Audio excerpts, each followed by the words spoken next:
10 میں سے تھے، لیکن کوئی شریر مقتدی ایسا بھی تھا کہ جو ان کے خلاف بھی جھوٹے الزامات لگائے، اور پھر یہ الزام کہ نماز ٹھیک طریقے سے نہیں پڑھتا۔ تو مقتدیوں میں ایسے شریر ہوتے ہیں، اماموں کو تنگ کرنے والے اور اماموں کے خلاف باتیں بنانے والے۔ اگر آپ کو کسی امام پر اعتراض ہے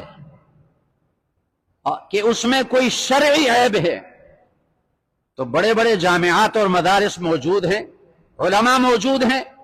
بنوری ٹاؤن میں آپ چلے جائیں، دارالعلوم میں آپ چلے جائیں، علماء کے سامنے بات رکھیں کہ فلاں امام کے اندر یہ شرعی عیب ہے، کیا اس کے پیچھے نماز ہوتی ہے یا نہیں ہوتی؟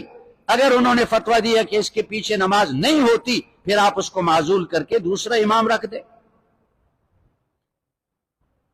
لیکن خواہ کی باتیں بنانا، اس کا نتیجہ ذلت اور رسوائی پر پہنچے گا۔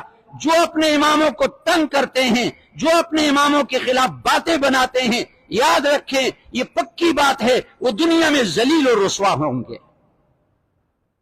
دنیا میں ذلیل اور رسوا ہوں گے، بھیک مانگیں گے، بھکاری بنیں گے۔ اب یہ اعتراض کہ امام صاحب کو نماز سے 5 منٹ پہلے آنا چاہیے، تم دیر سے کیوں آئے، تم نے 5 منٹ پہلے آنا چاہیے، اس طرح کی باتیں امام کے خلاف بناتے ہیں۔ فلاں امام صاحب کی آواز اچھی نہیں ہے، بھائی قرآن تو صحیح پڑھتا ہے، تمہیں آواز سے کیا فکر؟ اور فلاں امام ایسا ہے، فلاں امام ایسا ہے، ایسی باتیں اس کے طرف منسوب کرتے ہیں۔ میں نے خود سنی ہے کہ امام صاحب مسجد میں جو داخل ہوتے ہیں تو اپنے جوتے جھاڑتے نہیں ہیں۔ اب یہ کوئی عیب ہے؟ بھئی اگر پاک زمین پر آیا تو جوتے جھاڑنے کی کیا ضرورت ہے؟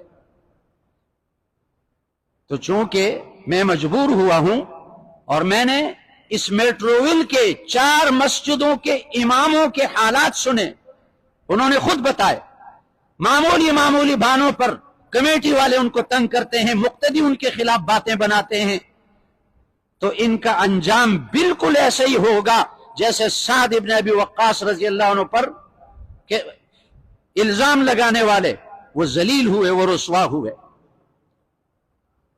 اور یاد رکھیں جو اپنے اماموں کے خلاف باتیں بناتے ہیں جھوٹی، وہ اگر اس امام کے پیچھے نماز پڑھیں تو اس کی نماز مقبول نہیں ہوگی۔ جاؤ بنوری ٹاؤن سے پوچھو، دارالعلوم سے جا کر پوچھو، اس کی نماز مقبول نہیں ہوگی۔ بعض ضدی قسم کے مقتدی ہوتے ہیں اور وہ کہتے ہیں ہم اپنے امام کے خلاف باتیں بھی کریں گے، نماز بھی پڑھیں گے اس کے پیچھے۔